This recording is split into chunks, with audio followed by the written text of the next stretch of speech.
I have to praise you like I should. Oh, it's that coppa thing we hate, but we got to do what we got to do to survive, and then you need a movie review. Hey, how's it going, YouTube friends? It's me, your one fuzzy boy. Never back at you again in the worldwide ick with the world gone crazy. So you need a movie review. My show is here for you. Yes, it's the only show with lemon-scented limes, lest I forget, and the only show with a supernatural, super awesome third eye. I mean, why ask why? Are we still telling this joke? But if you did, laugh! Then thank you. It's Wednesday again, and I got to be extra grateful this Wednesday because so many of you got that subscribe button and that little bell icon to work. Thank you, because you know sometimes it does and sometimes it doesn't work. But you didn't come here to listen to me talk about that. You need a movie review. Let's get into it, shall we?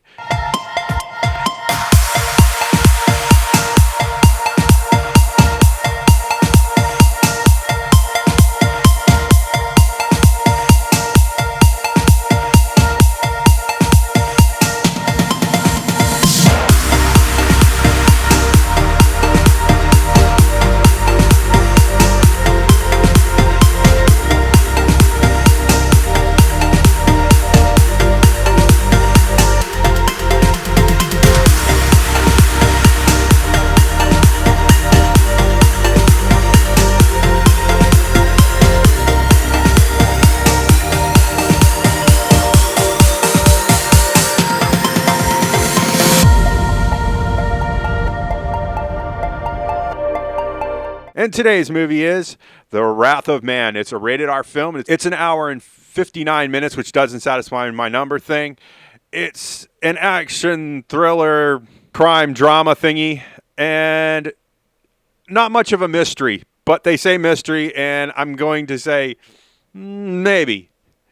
Guy Ritchie directed, co-wrote on this, and is producing, I believe, along with his co-writers, Nicolas Boukhrief, Éric Besnard, Marn, Davies, and Ivan Atkinson. Yes, the minds that brought you Babylon AD and The Gentleman, which I liked. It stars Jason Statham, Holt, McCallany, Josh Hartnett. They got Post Malone in this as well. And those are the names you need to know to get through this movie. Great actors nonetheless. Our production companies were Metro-Goldwyn-Mayer, MGM, Miramax, CCA Films, Media France, Flick Films UK, and Toff Guys, that's spelled Toff, Guys Films, which I think Guy Ritchie is part of. I'm not sure.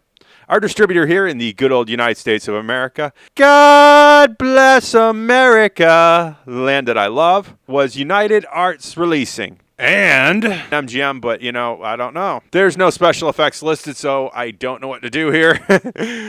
I hate this part. Usually, with a gun movie like this, there's lots of stunts and special effects, yet they didn't list any of that. So I don't know what to do.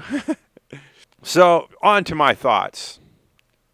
It's not the usual Statham movie. You want that high-flying car action, guns a-blazing. Well, there's guns a-blazing, but not as much as the usual. And my biggest concern is Guy Ritchie's non-linear storytelling in this film. It got very, very muddy in the middle. And by what I mean is, it was hard to follow, and I ADD'd. It got frustrating, and I feel like I missed out on things, a lot of things, because of that. And it's an interesting story. I like the twists, I like the turns, but it's not a mystery. Scott Holt McCallany, you can spot him a mile away, and I don't know if it's just me being street savvy, but he seemed a little too cocky and a little too full of himself to be a armored truck driver. And I don't know why. And it stuck out and it spoiled the mystery somewhat. Also, Post Malone's time on the screen, I don't know why you're paying for Post Malone. You could have paid for anybody else, but you had to get somebody with a big name and a big rider for this.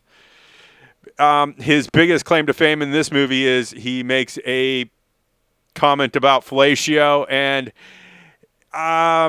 gets shot in the face.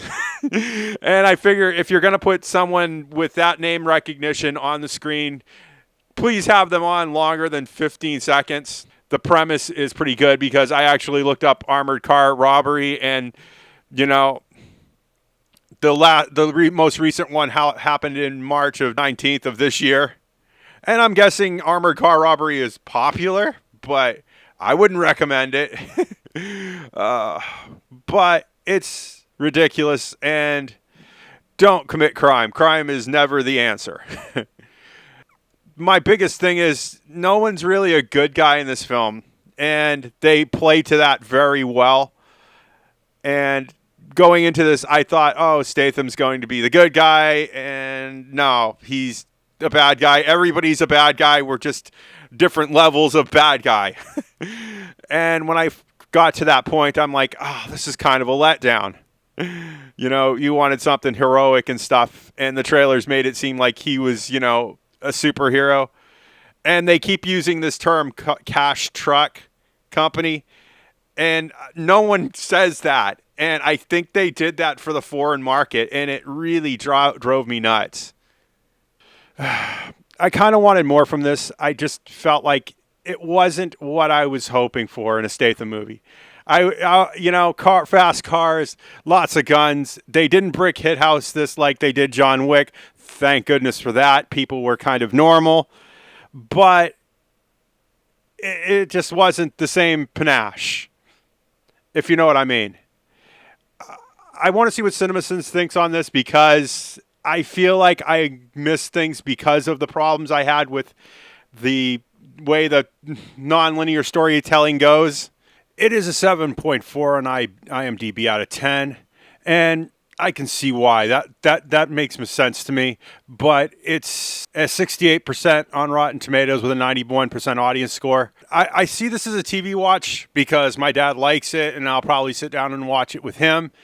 But I just don't see this as a DVD buy, and because I had to watch it twice, I'm kind of done with the theater thing, and I don't see me doing this as a VOD just because I've already watched it twice.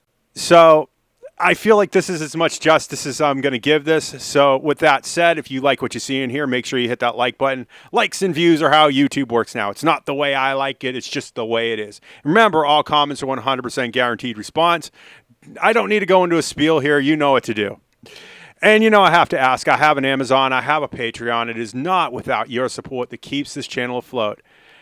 Thank you so much. Your donations every time I get them move me. And thank you for supporting my American dream. And with all that said, for a final time, because it's a bit of a running joke on this channel that I can't stop saying it, if you want to see more of this nonsense, make sure you hit that subscribe button and that little bell icon. Ring-a-ding-ding. Ding. And I will see you all in the next movie review. Bye! Jason Statham. Just not James Bond. We got the guy who, Guy Ritchie. He's known for a few things. And it all starts with a, armored truck robbery. And they use this term. They use a different term. They keep calling it something else. They call it a cash truck, which it's an armored car or an armored truck. It's always called an armored something, not a cash truck. And I think they did this for the foreign market, and it drove me bonkers. I'm like, you're saying wrong things on purpose. And just so you know, like, armored car robberies happen all the time. The last one was the 19th of March in this country. If you're watching this in the UK, I don't think people rob armored vehicles in your country. I don't know why. But last one was March 19th of this year. And they didn't get away with much and ended up getting shot. I don't see robbing these things as something that's going to get you rich. And greed is always the downfall of anything. So with that thought, I'm going to leave you here. Thank you for listening to this thing all the way through to the end. I love you, and I will see you next week. Bye-bye.